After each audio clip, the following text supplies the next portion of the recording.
The dust-caked cowboy had seen plenty of strange sights during his years riding the Sierra Nevada foothills, but nothing quite prepared him for the vision of a young woman kneeling in the dirt beside the railroad tracks outside Truckee, California, sobbing over what appeared to be nothing more than a wilted wildflower clutched between her trembling fingers.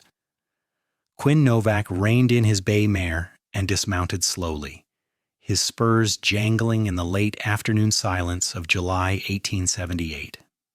The woman did not look up, so consumed was she by her grief, and he found himself hesitating several yards away, uncertain whether his presence would bring comfort or alarm. She wore a traveling dress of deep blue cotton, now covered in the fine California dust that seemed to coat everything within 100 miles, and her auburn hair had come loose from its pins to cascade down her back in disheveled waves.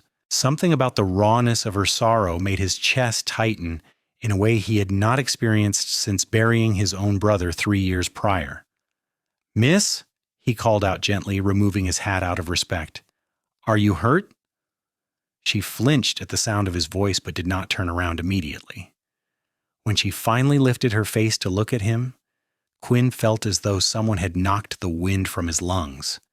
Her eyes were the color of spring grass, bright and alive despite the tears streaming down her dust-smudged cheeks, and there was something fierce in her expression that spoke of a spirit not easily broken, even in this moment of obvious devastation.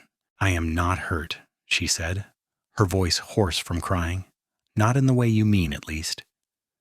Quinn took a few cautious steps closer, leading his mare by the reins. "Forgive me for saying so, but you look like someone who could use a bit of help. This is not the safest place for a lady to be alone, especially with the sun starting to go down." She looked down at the flower in her hand, and a fresh wave of tears spilled over. "It was the last thing my sister gave me," she whispered, so quietly he almost missed it. "She picked it for me the morning before she died. I pressed it between the pages of her Bible and carried it all the way from Missouri. 2,000 miles I kept it safe. And now," her voice broke, "now it is just dead and brittle like everything else." Quinn crouched down a respectful distance away, studying the woman more carefully. She could not have been more than 22 or 23 years old, he reckoned, and the grief etched into her features looked both fresh and deeply worn, as though she had been carrying it for some time. The dried flower in her palm was indeed fragile, its petals brown and crumbling, but he could still make out that it had once been a black-eyed Susan, bright and cheerful in life. "How long ago did she pass?" he asked softly. 6 months, the woman replied. 6 months, 2 weeks, and 4 days. Cholera took her in the span of 48 hours. One day she was laughing and teasing me about the man she was going to marry come spring, and the next, she closed her eyes. The next, she was gone. Quinn felt the familiar ache of loss resonate in his own chest. He knew that particular pain, the way it could ambush you when you least expected it, sharp and sudden as a knife between the ribs. "I am sorry," he said, meaning it. "There are no words that make it better, I know, but I am truly sorry." She opened her eyes and looked at him properly for the first time, seeming to assess whether his sympathy was genuine or merely polite. Whatever she saw in his face must have satisfied her, because her shoulders relaxed slightly and she wiped at her cheeks with the back of her free hand. "Thank you," she said. "That is kind of you to say.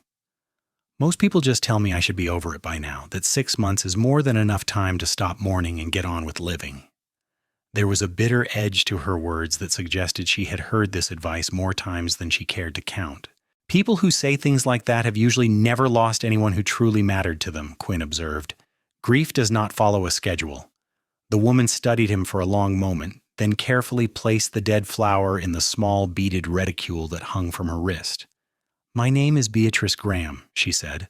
"I arrived in Truckee just this morning on the Central Pacific, and I'm afraid I've made rather a mess of my first day in California." "Quinn Novak," he replied, offering his hand to help her to her feet.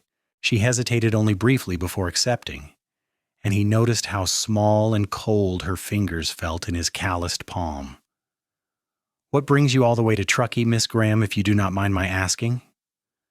Beatrice brushed the dust from her skirts with little success, then looked around at the scattered buildings of the railroad town with something that might have been disappointment or despair. Quinn could not quite tell which. I have come to live with my uncle, she said. After my sister died, there was nothing left for me in Missouri.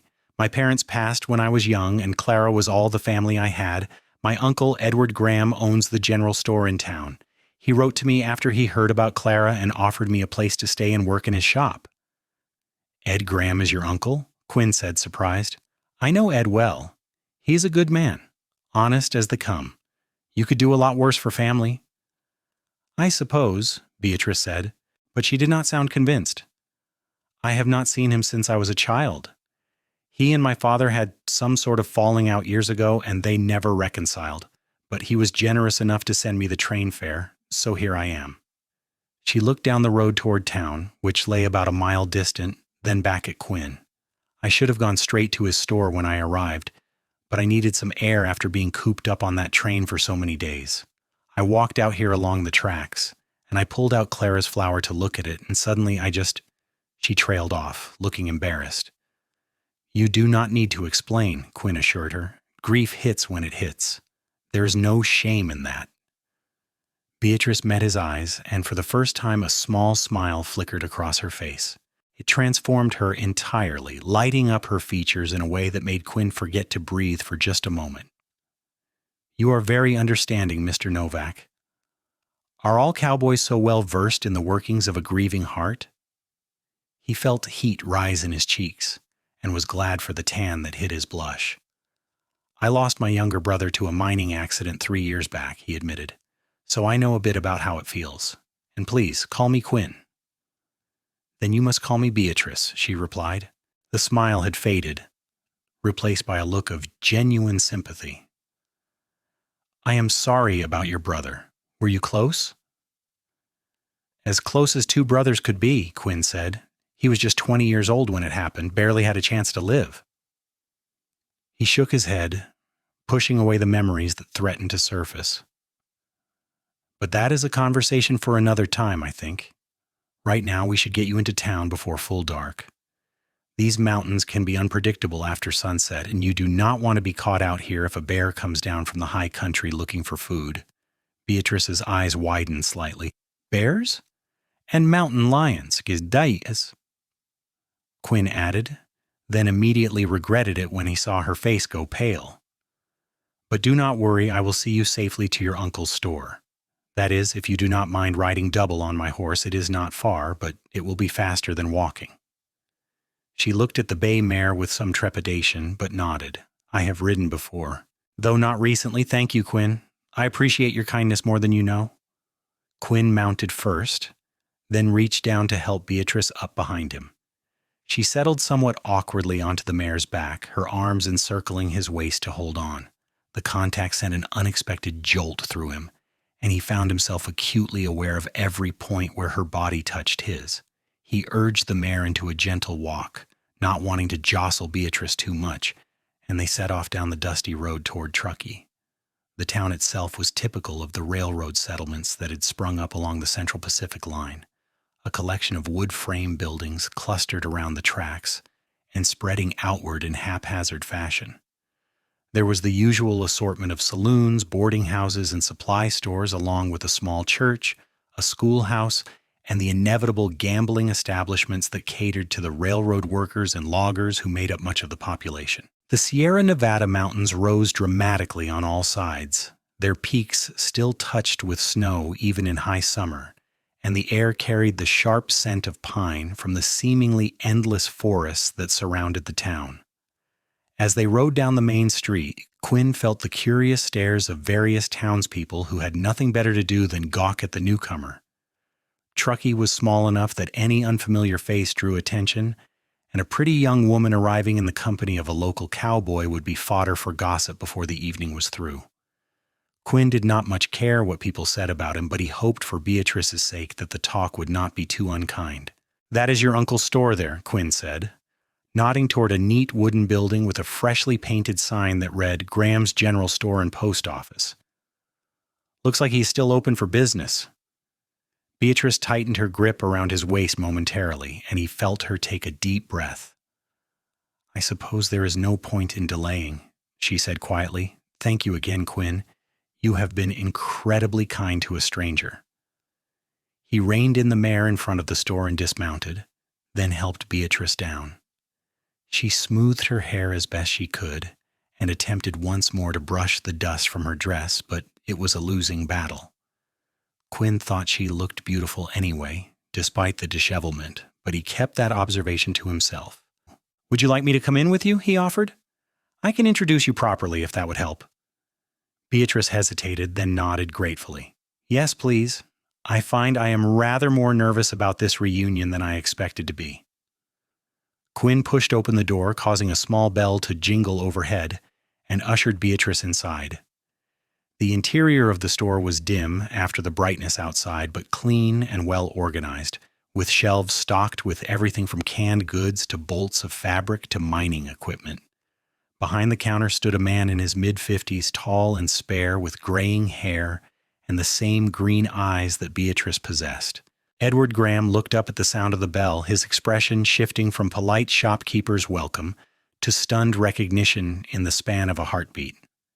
"Beatrice?" he said, his voice rough with emotion. "Good Lord, child, is that really you?" "Hello, Uncle Edward," Beatrice said, her voice small and uncertain. "I hope I'm not arriving at an inconvenient time." Edward came around the counter in 3 long strides and pulled her into an embrace that made her gasp with surprise. "Inconvenient? Girl, I have been watching for you every day this week. The letter you sent said you would arrive sometime in early July, but you did not give a specific date. I was starting to worry something had gone wrong." He pulled back to look at her, his hands on her shoulders, and his eyes grew bright with unshed tears. "You look so much like your mother. God rest her soul. And like Clara too, I imagine, though I never got to meet your sister." Beatrice's composure, which had held remarkably well until that moment, finally crumbled. She buried her face against her uncle's chest and wept, all the grief and exhaustion and fear of the past months pouring out in great shuddering sobs. Edward held her and made soothing noises, patting her back the way one might comfort a child, and Quinn felt suddenly like an intruder on a private moment. He started to back toward the door, thinking to leave them to their reunion, but Edward looked up and caught his eye. "Quinn," he said warmly, "thank you for bringing her here safely. Did you meet her at the station?" "Not exactly," Quinn replied. "I found her out by the tracks, a bit overwhelmed by the journey, I think. She needed a friendly face." Edward nodded understanding, still holding his niece. "Well, I am grateful you were there. Come by tomorrow if you can. I would like to thank you properly, and I'm sure Beatrice would appreciate seeing a familiar face while she is settling in." Quinn agreed that he would, tipped his hat to them both, and slipped out of the store into the gathering dusk. As he rode back toward his small ranch on the outskirts of town, he could not stop thinking about the woman with the sad green eyes and the dead flower, and how something in his chest had shifted the moment he first saw her crying by the railroad tracks. The next morning dawned clear and warm, promising another hot summer day in the High Sierra. Quinn rose before sunrise, as was his habit, tended to his horses and the small herd of cattle he kept, then cleaned himself up and rode into town. He told himself he was going to check on his standing order at the general store, but he knew perfectly well that was just an excuse to see Beatrice again. The store was busy when he arrived, with several miners and railroad workers making purchases before heading off to their various jobs. Quinn waited patiently near the back, pretending to examine a display of mining pans while actually watching Beatrice help her uncle behind the counter. She had changed into a simple green calico dress that brought out the color of her eyes, and she had tamed her auburn hair into a neat braid that hung down her back. She looked tired, with shadows under her eyes that suggested she had not slept well, but she smiled politely at each customer and seemed to be learning the rhythm of the store quickly. When the last of the morning rush had cleared out, Edward spotted Quinn and waved him over. "There you are," he said cheerfully. "I was hoping you would stop by. Beatrice, you remember Quinn Novak from yesterday?" Beatrice looked up from the ledger she had been studying, and her face brightened when she saw him. Of course. Hello, Quinn. It is good to see you again. Hello, Beatrice, he replied, suddenly feeling awkward and tongue-tied in a way he had not experienced since he was a green boy of 15 trying to talk to girls at church socials. I wanted to check how you were settling in. As well as can be expected, she said, Uncle Edward has been wonderful. He set up a room for me above the store, and it is very comfortable, much nicer than I expected, honestly. She is being kind, Edward interjected. The poor girl was probably hoping for something a bit more grand than a converted storage room, but it is what I have to offer. A bachelor like me does not keep much of a house. It is perfect, Beatrice insisted. Better than I deserve, considering you barely know me. Edward's expression softened. You are family, girl. That is all that matters. Your father and I may have had our differences, but that is ancient history now, and you are welcome in my home and my business for as long as you want to stay. Quinn could see the emotion welling up in Beatrice's eyes again, but she blinked it back and smiled determinedly. Thank you, Uncle. That means more to me than I can say. An uncomfortable silence fell, which Quinn rushed to fill. I was wondering if you might like to see a bit more of Truckee, he said to Beatrice. That is, when you have some free time. The town itself is not much, but the countryside around here is beautiful, and there are some sights worth seeing if you are interested. Beatrice glanced at her uncle, who made a shooing motion with his hands. Go on, Edward said. You have been working since dawn, and we do not usually get much business between now and late afternoon. Take a few hours and let Quinn show you around. It will do you good to get some fresh air and see your new home properly. Are you certain? Beatrice asked. I do not want to leave you short-handed. I managed this store by myself for 10 years before you arrived, Edward said dryly. I think I can handle a few hours without help. Go on before I change my mind. Beatrice laughed, the first genuine sound of happiness Quinn had heard from her, and it was like sunshine breaking through clouds. All right then, thank you, Uncle. I will just get my bonnet. She disappeared up the stairs to her room, and Edward turned to Quinn with an appraising look. You are a good man, Quinn Novak, he said quietly. I know you do not have any ulterior motives where my niece is concerned, but I am going to tell you anyway that she has been through a terrible time and needs gentleness right now. I understand, Quinn replied seriously. I just thought she could use a friend, that is all. Someone to help her feel less alone in a strange place. Edward nodded slowly. Just so we are clear. Though I will say, if a man were interested in courting her eventual, he could do a lot worse than you. You have a good reputation, a solid ranch, and you are not given to drinking or gambling like half the men in this town, but that is a conversation for another day, assuming Beatrice ever feels ready for such things, which I doubt very much at present. Quinn felt his face heat again, but before he could formulate a response, Beatrice reappeared wearing a simple straw bonnet and carrying a small basket. I am ready, she announced. Where are we going? I thought we might ride up to Donner Lake, Quinn said. It is only about 3 miles from here, and on a clear day like this, the view is spectacular. We could make a picnic of it if you like. There is a bakery just down the street that makes excellent sandwiches. Beatrice's eyes lit up. That sounds wonderful. I have not been on a proper picnic in years. They stopped at the bakery as planned, purchasing sandwiches, cheese, apples, and a small jar of lemonade, which Beatrice packed carefully in her basket.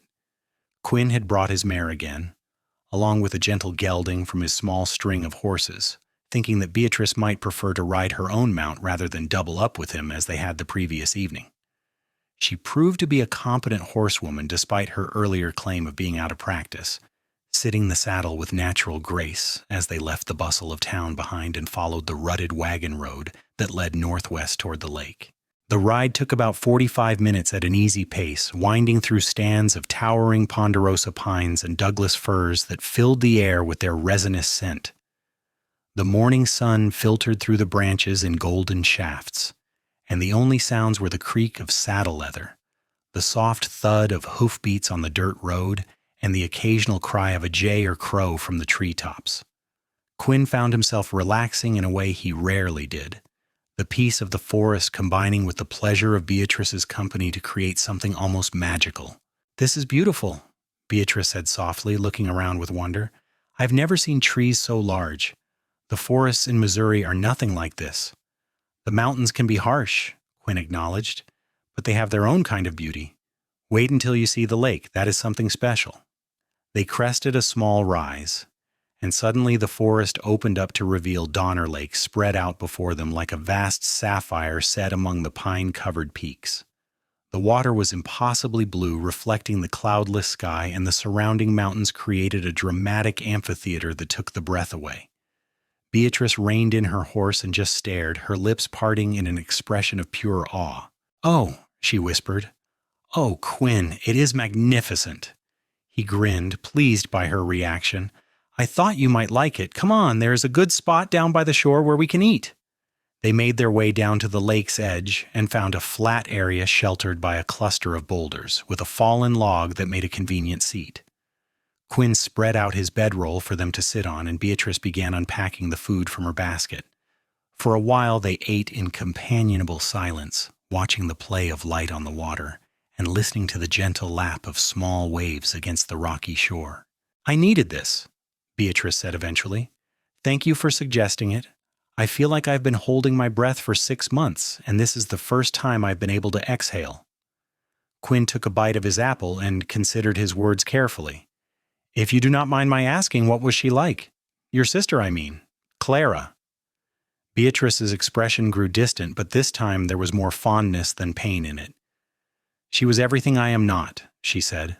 "Beautiful, vivacious, confident. She could walk into a room and immediately become the center of attention without even trying. Everyone loved her. She had suitors lining up at our door, but she only had eyes for Thomas Miller, the blacksmith's son. They were going to be married in April."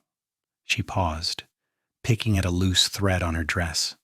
"She was also kind, which I think people sometimes forget to mention when they talk about her. She was not just pretty and charming. She had a good heart. She would bring food to the widow Jackson every week, and she taught Sunday school to the little children at church. When she got sick, half the town came to pray for her recovery." "She sounds like someone worth grieving," Quinn said gently. "She was," Beatrice agreed. "After she died, it felt like all the light went out of the world. My friends tried to comfort me, but I could see in their eyes that they expected me to move on quickly. And Thomas, poor Thomas, he could not even look at me because I reminded him too much of what he had lost. So when Uncle Edward's letter came, it seemed like a sign, a chance to start over somewhere new, where no one knew me as just Clara's less interesting sister." "I do not think you are less interesting," Quinn observed. "Different maybe, but not less." Beatrice turned to look at him, surprise written across her features. "You barely know me." "True enough," he conceded, "but I know that you loved your sister enough to carry a dried flower 2,000 miles to honor her memory. I know that you were brave enough to leave everything familiar and travel across the country alone to start a new life. And I know that you have a kind heart, because I saw how you thanked your uncle yesterday even though you were exhausted and grieving. Those things tell me plenty." Color rose in Beatrice's cheeks, and she looked away, but Quinn could see a small smile playing at the corners of her mouth. "You are quite the philosopher for a cowboy," she said lightly. "I have a lot of time to think when I'm out riding range," he replied with a grin. "It makes a man either philosophical or crazy, and I like to think I landed on the right side of that divide." Beatrice laughed, and Quinn felt his heart do a strange little flip in his chest.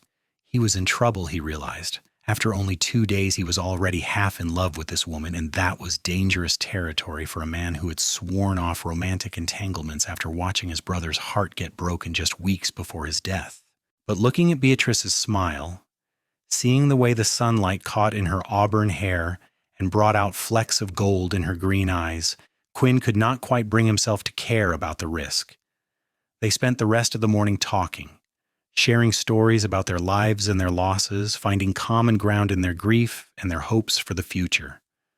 Quinn told her about his ranch and his dreams of expanding his herd, maybe bringing in some of the new Hereford cattle he had heard were being imported from England. Beatrice described her childhood in Missouri, the games she and Clara had played, the trouble they had gotten into, the way Clara had protected her from bullies and bad dreams. As the sun climbed toward its zenith and the day grew hot, they packed up the remains of their picnic and reluctantly mounted their horses for the ride back to town. Quinn took a different route, one that wound through a particularly beautiful stretch of meadow filled with wildflowers, and he watched Beatrice's face light up when she saw the riot of color. "Stop," she said suddenly, reining in her horse. "Please, just for a moment." She dismounted and walked into the meadow, her skirts brushing through the grass and flowers. Quinn followed, curious what had caught her attention. Beatrice knelt down and carefully picked a black-eyed Susan, the same type of flower that Clara had given her, and held it up to examine in the sunlight. "They are Clara's favorite," she said softly. "I mean, they were her favorite. She always said they looked like little suns scattered across the earth."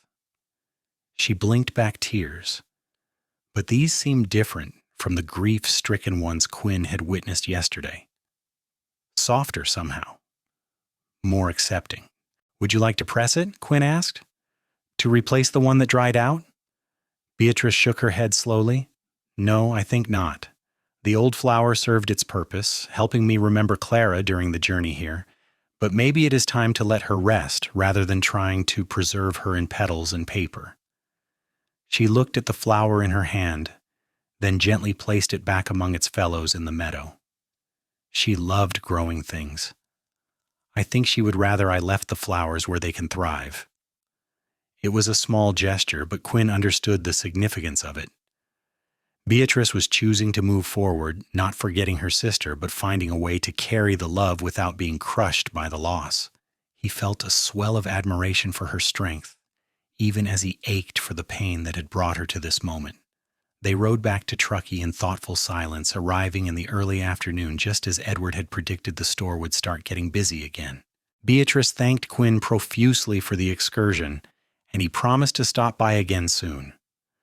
As he rode home to his ranch, he could not shake the feeling that his life had just changed in some fundamental way, and there was no going back to the way things had been before he found a crying woman by the railroad tracks.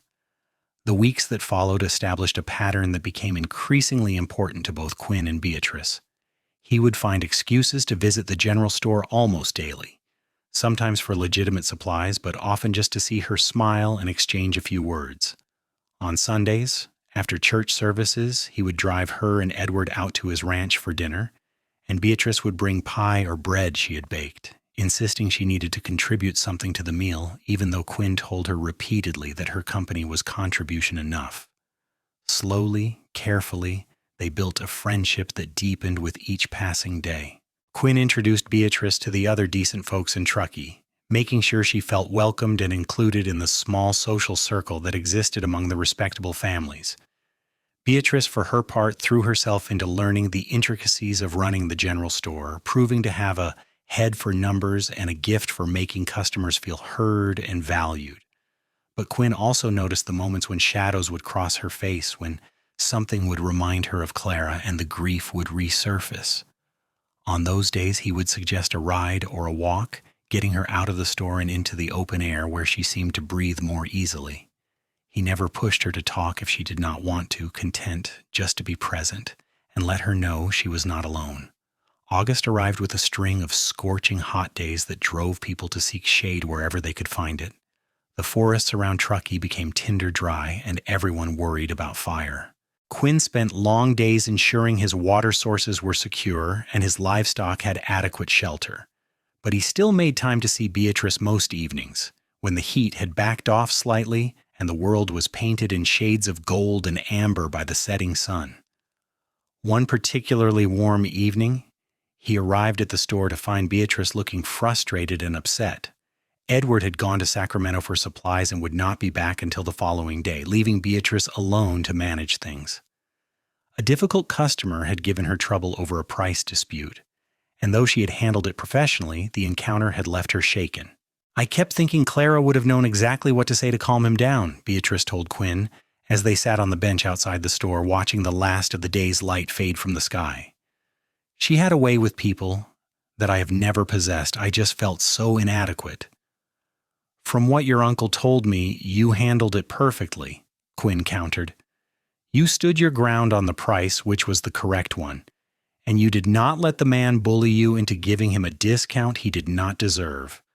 That takes backbone, Beatrice. Clara might have charmed him, but you showed him that you could not be pushed around. Both approaches have their value. Beatrice leaned her head back against the wall of the building and sighed. I suppose. It is just hard sometimes, not comparing myself to her. Everyone who knew her loved her, and I am just the ordinary sister who survived. Quinn turned to face her fully, his expression serious. You are not ordinary, and I'm going to keep telling you that until you believe it. You are strong and smart and kind, and you have one of the warmest smiles I have ever seen. The fact that you loved your sister does not mean you have to spend the rest of your life in her shadow. Beatrice met his eyes, and something passed between them in that moment, something electric and alive that made Quinn's breath catch. He realized suddenly how close they were sitting, how the fading light made her eyes look almost luminous, how easy it would be to lean forward and kiss her. The thought both thrilled and terrified him. Quinn, Beatrice whispered, and he heard the question in her voice, the uncertainty and the hope tangled together. But he knew it was too soon. 6 months was not very long to grieve a beloved sister, and the last thing he wanted was to take advantage of Beatrice's vulnerability or make her feel pressured into something she was not ready for. So instead of kissing her, he reached out and took her hand, threading his fingers through hers in a gesture that felt both intimate and safe. I care about you, he said simply. More than I probably should, given how little time we have known each other. But I want you to know that there is no rush, no expectation. I will be your friend for as long as you need that. And if someday you feel ready for something more, well, I would be honored. But only when you are ready, Beatrice, only then. Her eyes glistened with unshed tears, but she was smiling as she squeezed his hand. You are one of the best men I have ever known, she said softly. Thank you for being patient with me. They sat like that for a long time, hands clasped, watching the stars emerge one by one in the darkening sky. And though nothing overtly romantic happened that evening, Quinn felt that they had crossed some invisible threshold, moving from friendship towards something deeper and more lasting. September brought cooler temperatures and the first hints of autumn color to the aspens scattered among the evergreens. The days were still warm, but the nights grew crisp, requiring blankets and the first fires of the season. Quinn's cattle were fattening up nicely, and he made arrangements to sell a small herd in Reno, which would give him enough money to buy a breeding bull he had his eye on. Beatrice had fully settled into life in Truckee by then, no longer the grief-stricken newcomer, but an integral part of the community. She had joined the church choir, her clear soprano voice adding beauty to the Sunday hymns, and she had started helping at the schoolhouse one afternoon a week, teaching the older girls basic arithmetic and reading.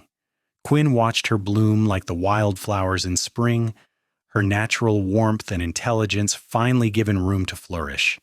They had fallen into an unofficial courtship. Though neither had named it as such, Quinn would call on her most evenings, and they would take walks around town or sit on the bench outside the store talking until the cold drove them inside. On Sundays, she would ride out to his ranch, and he would cook her dinner while she entertained him with stories from the store or her work at the school. It was comfortable and sweet, and Quinn found himself falling more deeply in love with her with each passing day.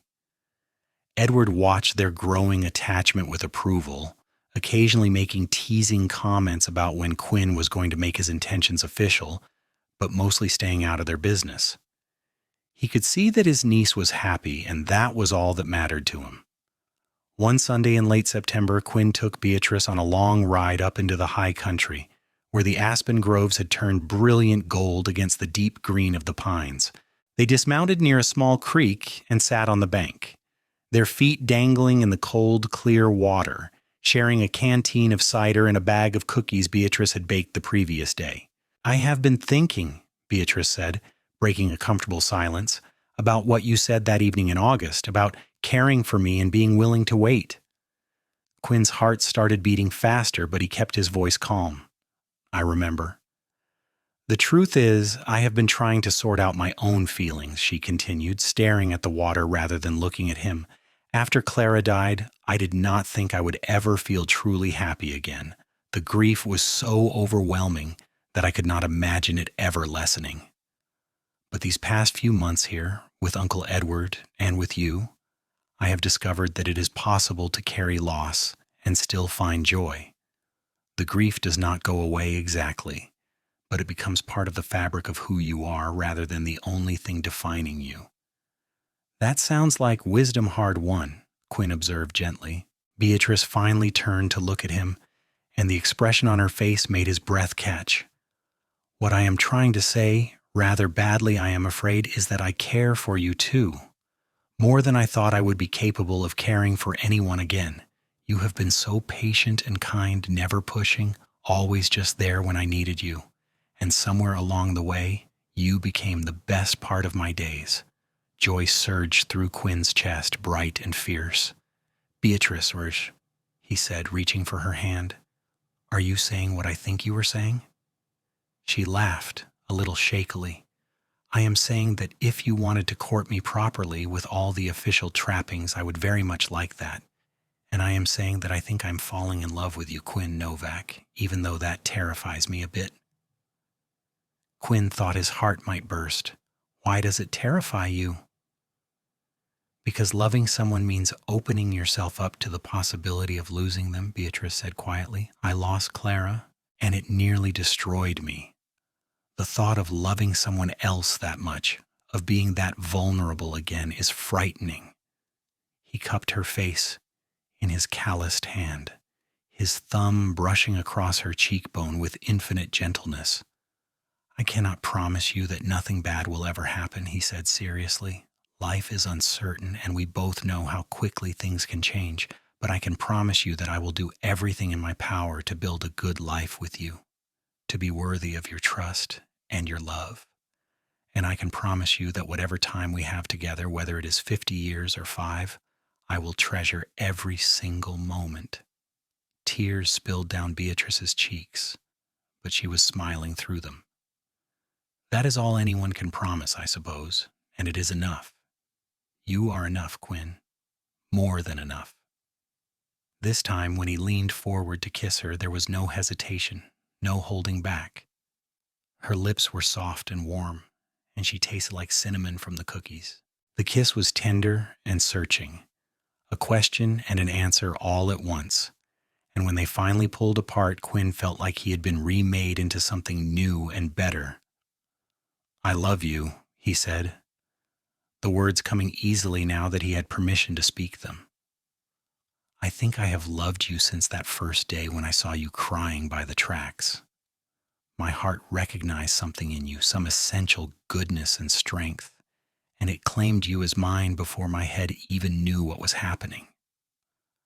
I love you too, Beatrice replied, and hearing her say it felt like the sun coming out after a storm. I did not know I was looking for you, but now that I have found you, I cannot imagine my life without you in it. They sat by the creek for hours, talking and kissing and making plans for the future. Quinn spoke of his dreams for the ranch, and Beatrice shared her hope of maybe opening a small lending library in town, since there were not enough books available to the children who wanted to read. They talked about building a house together, about what they wanted their life to look like, about children and family and growing old side by side. As the afternoon waned and the air grew cool, they reluctantly mounted their horses and headed back toward town. But everything felt different now, charged with possibility and promise. They had named the thing growing between them, had claimed each other officially, and the world seemed brighter for it. The courtship that followed was by all accounts the most proper and traditional that Truckee had seen in years. Quinn came to call on Beatrice every evening at 7 o'clock sharp, dressed in his best clothes, and they would sit in the store's front room while Edward pretended not to eavesdrop from behind his newspaper. On Saturdays, Quinn would take Beatrice to whatever social events were happening, whether it was a barn dance or a church social or just a gathering at one of the neighbors' homes.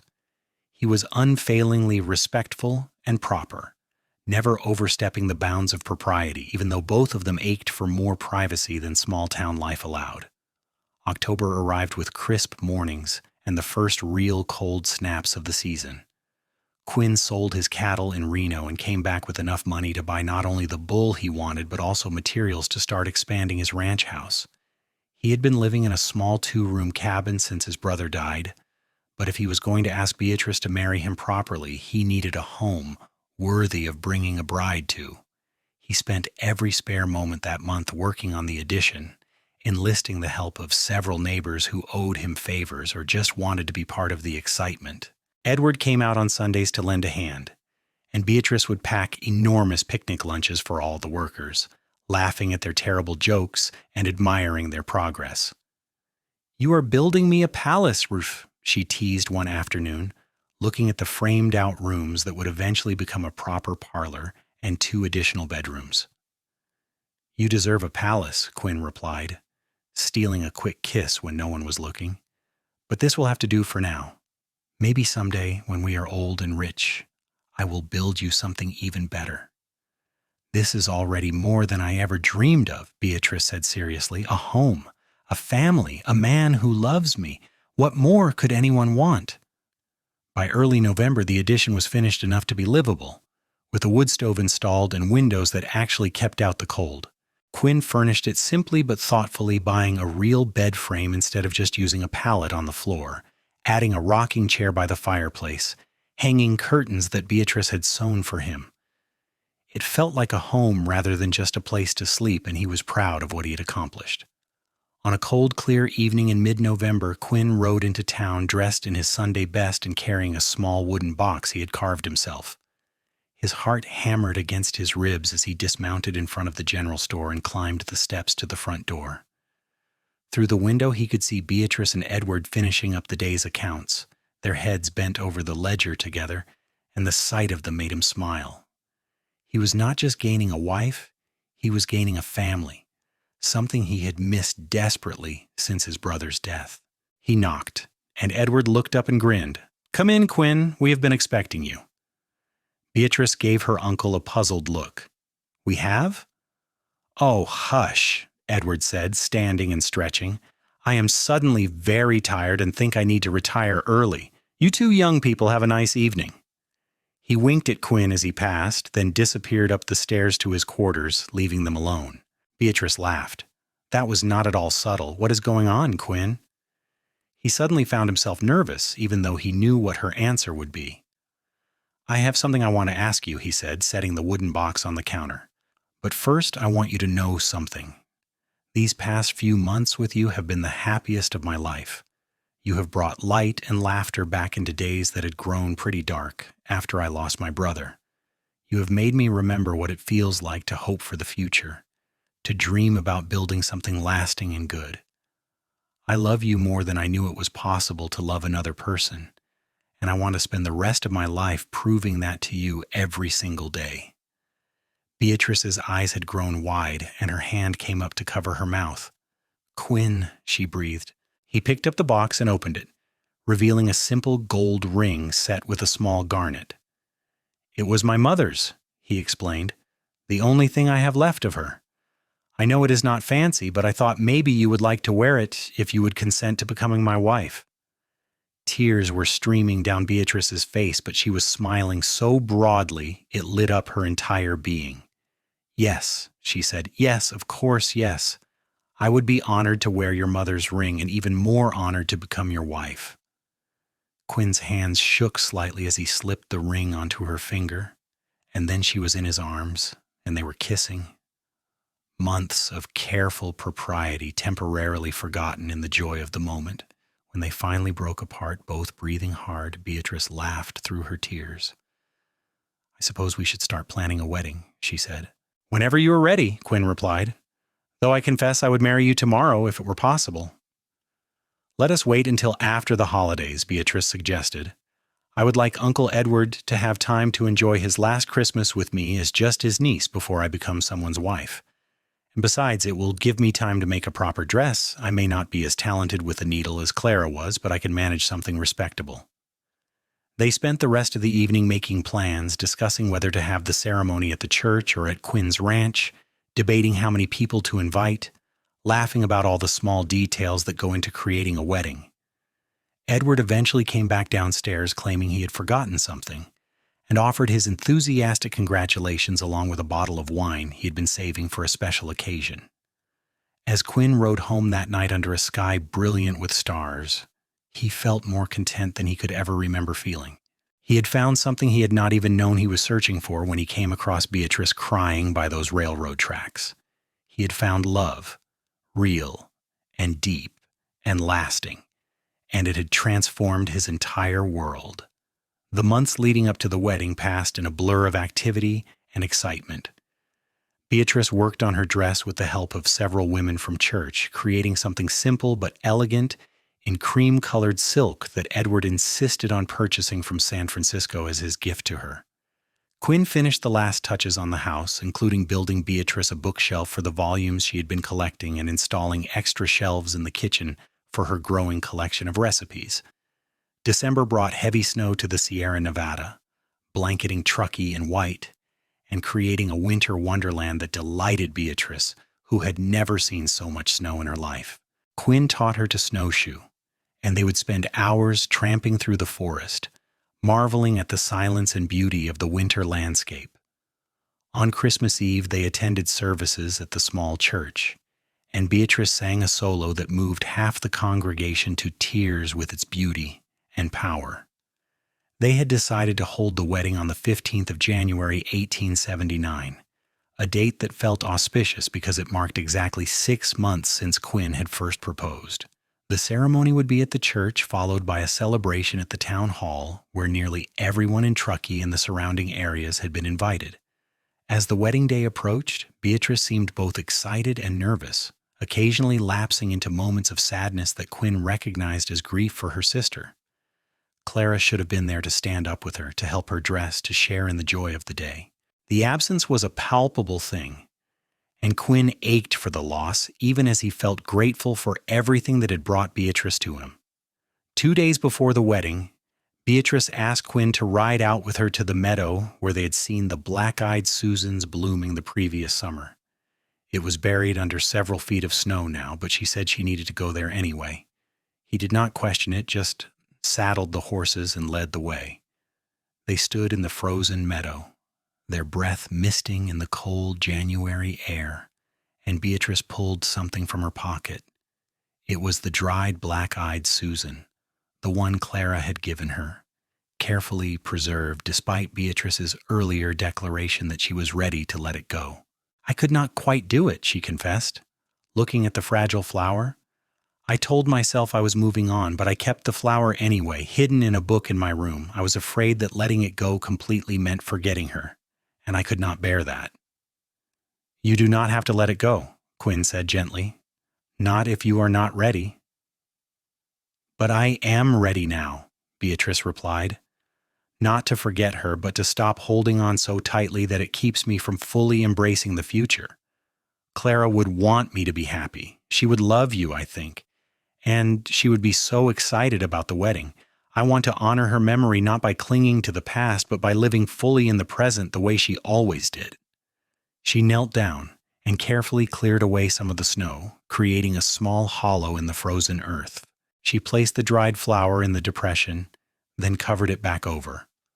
"I am planting it," she explained, standing and brushing the snow from her skirts.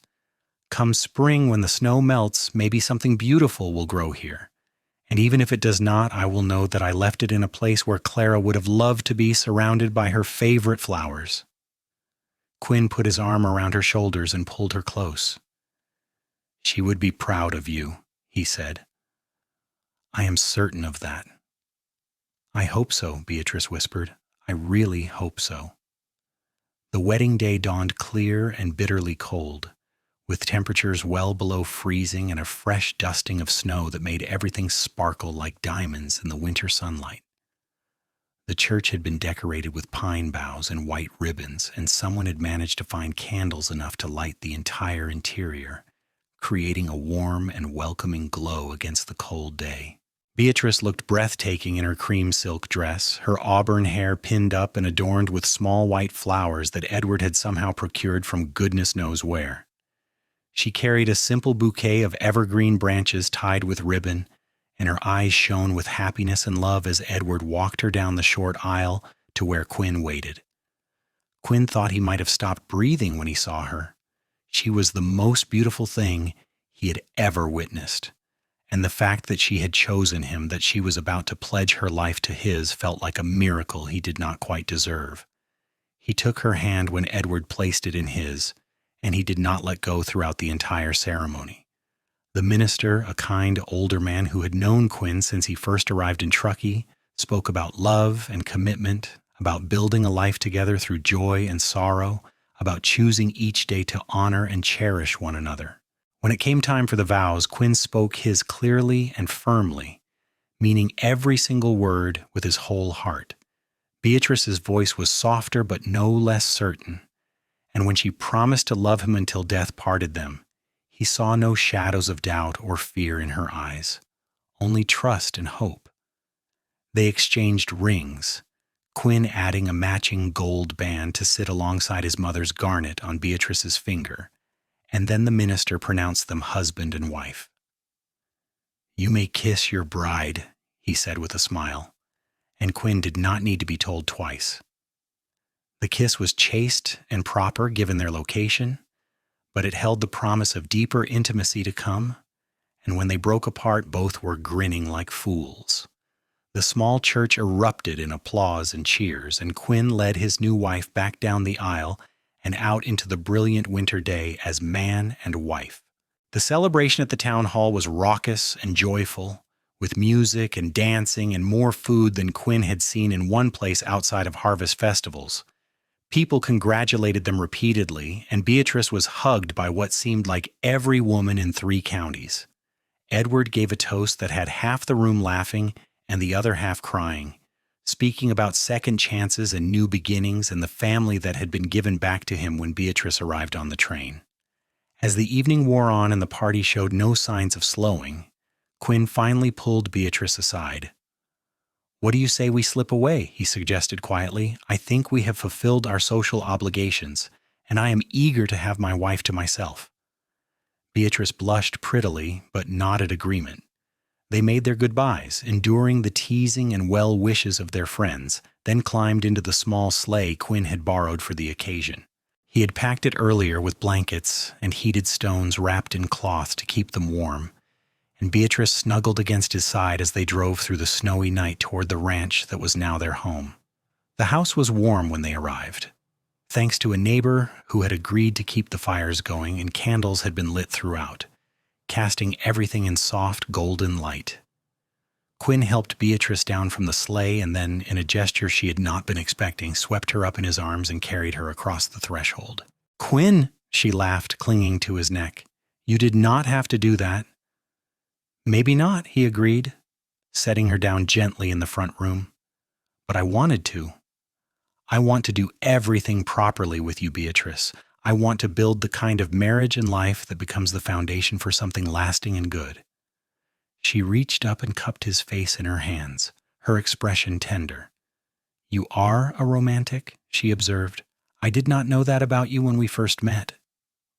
"I did not know it about myself," Quinn admitted, "but you bring it out in me. You make me want to be the best version of myself." They stood there for a moment, just looking at each other in the candlelight, the weight of the commitment they had just made settling over them like a blessing. Then Beatrice smiled, shy and inviting all at once, and took Quinn's hand. "Show me our home," she said. "Our real home, now that I'm finally here to stay." He led her through the rooms they had planned together, showing her all the small touches he had added in the past weeks as his wedding gift to her. A new quilt for their bed, made by a woman in town who was known for her beautiful work. A set of good dishes, simple but elegant, for the kitchen. Books he had ordered from Sacramento, novels and poetry he thought she would enjoy. And in the bedroom, a portrait he had commissioned months ago, painted from his description by an artist passing through town. It showed 2 figures walking hand in hand through a meadow of wildflowers, and though the faces were not particularly detailed, the feeling of love and companionship was unmistakable. Beatrice's eyes filled with tears when she saw it. "It is beautiful," she whispered. "It is us." "It is us," Quinn agreed, "and it is our future. I promise you, Beatrice, I am going to spend every day of my life making sure you never regret choosing me." She turned to him then, her hands going to his shoulders, her expression fierce with love. "I could never regret this, never. You saved me, Quinn, in more ways than you probably realize. You gave me a reason to live again when I thought I would spend the rest of my life just going through the motions." He kissed her then deeply and thoroughly, and she kissed him back with a passion that matched his own. The rest of the night passed in a haze of love and discovery, two people becoming one in the most profound and intimate way possible, building the foundation of a marriage that would weather whatever storms life chose to send their way. The winter of 1879 passed peacefully for the newlyweds.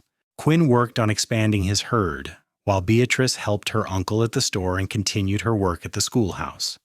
They settled into the rhythms of married life with surprising ease, learning each other's habits and preferences, navigating the small conflicts that inevitably arise when two people share a home. Spring arrived gradually, the snow melting to reveal the brown earth beneath, and then suddenly everything burst into bloom. The meadows filled with wildflowers, and the forests came alive with the sound of birds and the rustle of new growth. On a warm day in May, Quinn suggested they ride out to the meadow where Beatrice had planted her sister's flower. They found the spot easily, and to their amazement, there among the thousands of other wildflowers was a small cluster of black-eyed Susans growing exactly where Beatrice had placed her sister's dried flower. It was probably just coincidence, Quinn knew, seeds that had been dormant in the soil finally getting the right conditions to sprout. But it felt like more than that. It felt like a blessing, a sign that Clara approved of Beatrice's choices and was watching over them still. Beatrice knelt beside the flowers, touching the bright petals with gentle fingers. "Hello, Clara," she said softly. "I hope you are at peace. I hope you know that I am happy, truly happy, for the first time since you left. I have found someone who loves me the way Thomas loved you, and I am building a life that I think would make you proud." She sat there for a while, just being present with her memories and her grief and her joy, and Quinn stood nearby, giving her space but remaining close enough that she knew she was not alone. When she finally stood, her eyes were clear and calm. "Thank you," she said to Quinn, "for bringing me here, for understanding what this means." "Always," he replied, taking her hand. "I will always try to understand, Beatrice. That is what love means." They rode home slowly, stopping at a small grove where Quinn had hung a swing from a sturdy tree branch. It was a surprise he had been working on for weeks, and Beatrice's delighted laughter when she saw it made all the effort worthwhile. She sat on the wooden seat, and he pushed her gently, watching her hair fly out behind her as she swung higher and higher, her face lit with pure happiness. "This is perfect, Ruwawing," she called back to him. "Absolutely perfect." Summer brought longer days and hard work, but also great satisfaction. Quinn's new bull proved to be an excellent addition to the herd, and several of his cows gave birth to healthy calves that promised good returns in a few years. Beatrice's lending library finally opened in a corner of the general store, and the children of Truckee descended on it with enthusiasm, checking out books and returning them with earnest reports about what they had read. In August, Beatrice began feeling unwell, tired and queasy in a way that concerned Quinn until the doctor confirmed what they had both begun to suspect. She was pregnant, due to deliver sometime in the early spring of 1880. The news filled them both with a combination of joy and terror, the awareness that they were about to become parents, both thrilling and overwhelming. "We are going to be someone's mother and father," Beatrice said wonderingly, her hand on her still flat stomach. "That is such an enormous responsibility." "We will figure it out together," Quinn assured her, "just like we have figured out everything else." Edward was overjoyed at the prospect of becoming a great uncle, and began immediately spoiling Beatrice, insisting she not lift anything heavy and giving her time off from the store whenever she needed it. Quinn was no better, hovering over his wife like a concerned hen until she finally told him, lovingly but firmly, that being pregnant did not make her fragile. The months of pregnancy passed in a mix of excitement and preparation. Quinn built a cradle from pine wood, sanding it smooth and decorating it with simple carvings. Beatrice sewed tiny clothes and blankets, sometimes with help from the other women in town who had adopted her as one of their own. They painted the smallest bedroom in soft yellow, a cheerful color that would work for either a boy or a girl, and Quinn hung the portrait of the couple in the wildflower meadow on the wall, thinking their child should grow up seeing a representation of the love that had created them. Winter returned, and with it came snowstorms that sometimes kept them housebound for days at a time. Quinn did not mind.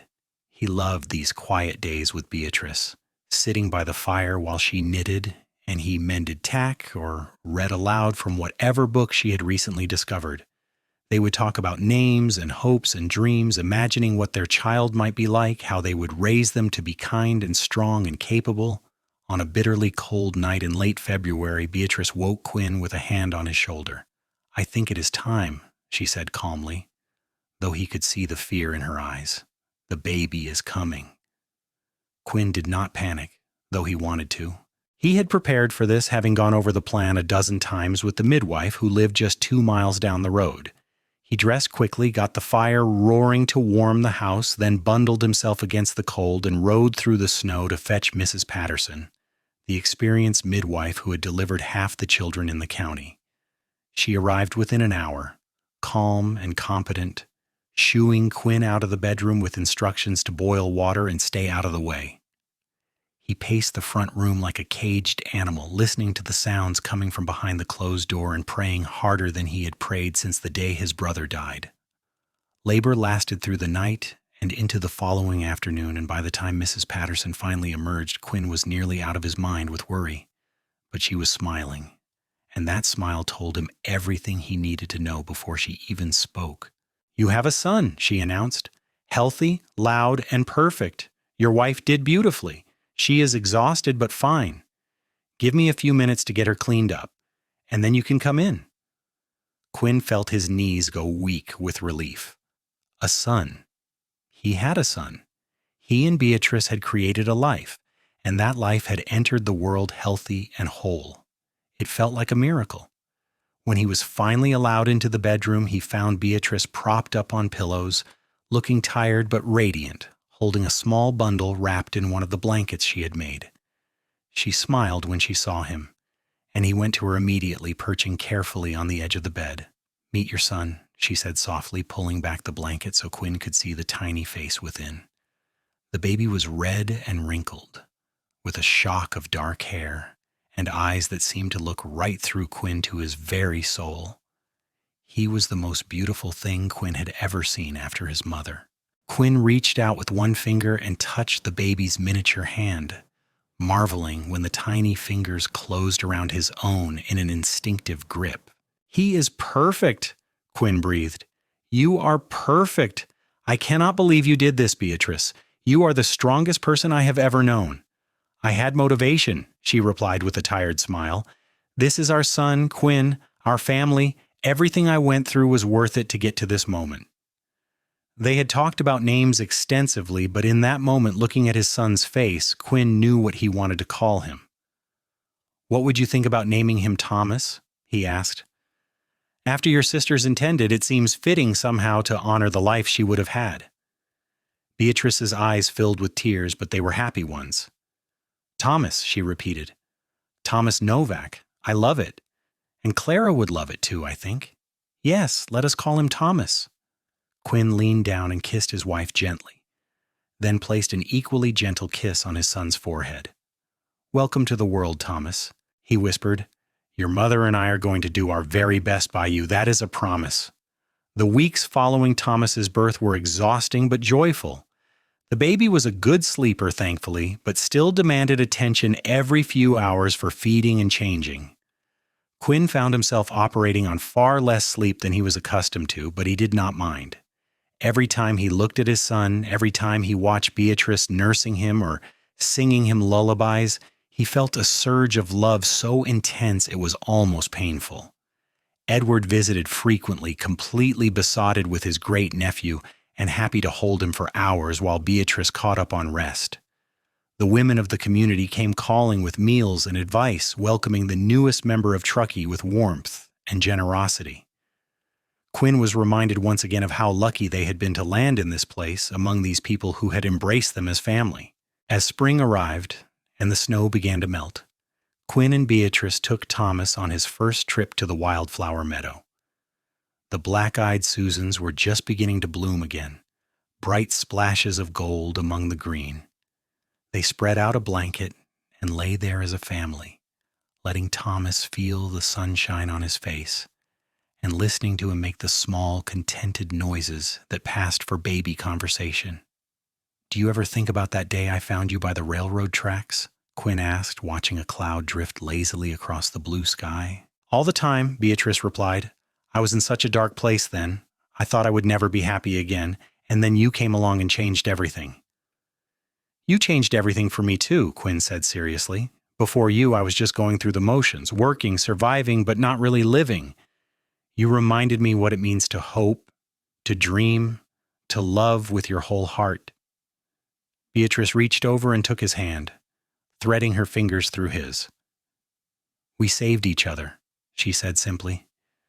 "That is what love does, I think.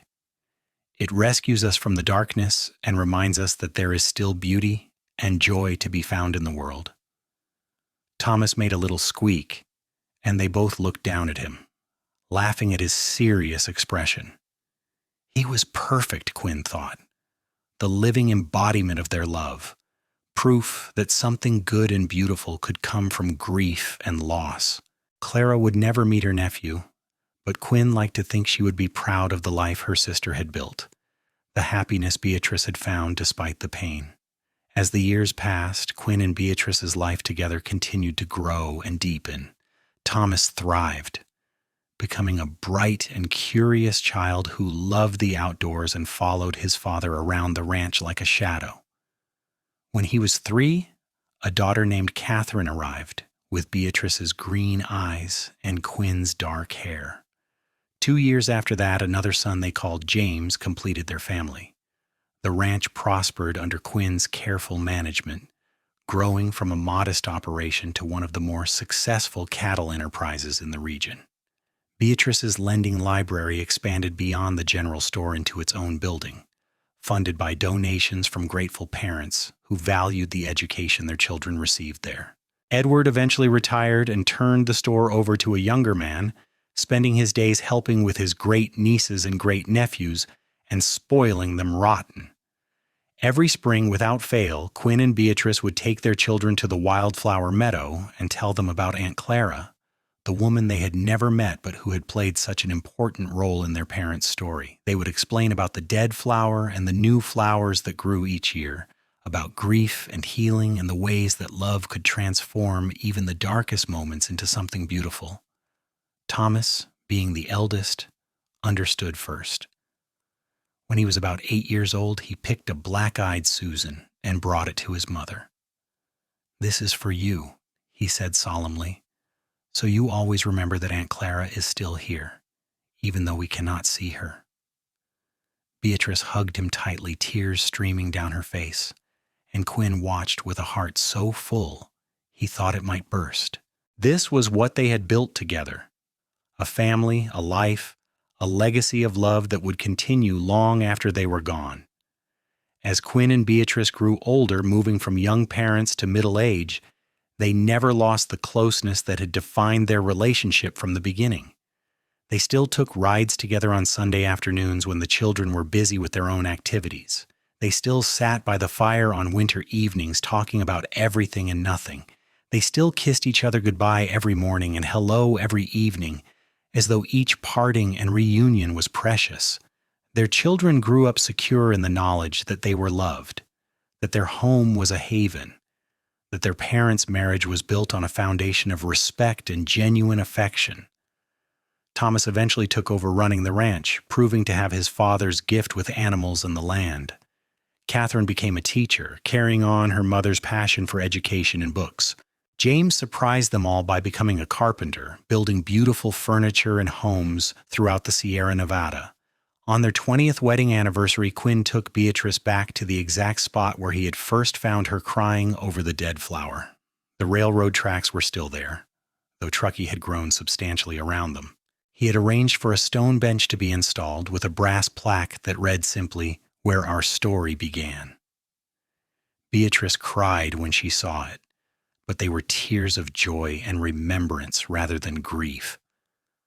"I cannot believe it has been 20 years, she said, sitting on the bench and pulling Quinn down beside her. "It feels like yesterday and a lifetime ago all at once."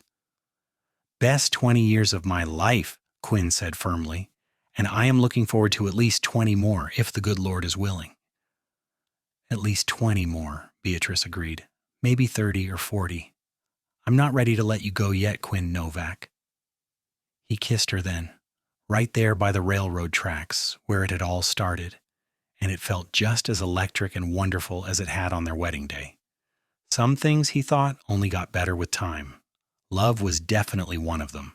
As the sun set over the mountains and painted the sky in shades of gold and pink, Quinn and Beatrice sat on their bench and watched the world go by. They talked about their children and their grandchildren, about the life they had built and the dreams they still held. They remembered Clara and Thomas Miller and all the people they had loved and lost along the way, but mostly they celebrated each other and the incredible gift of having found the right person at exactly the right time. The years continued to roll by, bringing changes and challenges, but also great joy. Quinn's hair went gray, then white. Beatrice developed lines around her eyes from years of smiling and laughing. Their children married and had children of their own, filling the ranch house with the sound of young voices and the patter of small feet. They weathered droughts and hard winters, financial difficulties and health scares. But through it all, they faced each challenge together, drawing strength from the bond they had forged over decades of partnership. Quinn never forgot how lucky he was to have found Beatrice, and he told her so regularly, even when she rolled her eyes and told him he was being sentimental. "Someone has to be sentimental," he would reply with a grin. "And since you are the practical one, it falls to me." On a warm spring day when Quinn was 73 and Beatrice was 71, they took one last ride to the wildflower meadow. Quinn's bones ached these days, and riding was not as easy as it had once been, but he would not have missed this annual pilgrimage for anything. The black-eyed Susans were in full bloom, just as they had been every spring for more than 5 decades, and the sight still took his breath away. They sat on a blanket, Quinn's arm around Beatrice's shoulders, and looked out at the sea of flowers. Their great-grandchildren were running through the meadow, shrieking with laughter, and the sound filled Quinn with contentment. This was legacy, he thought.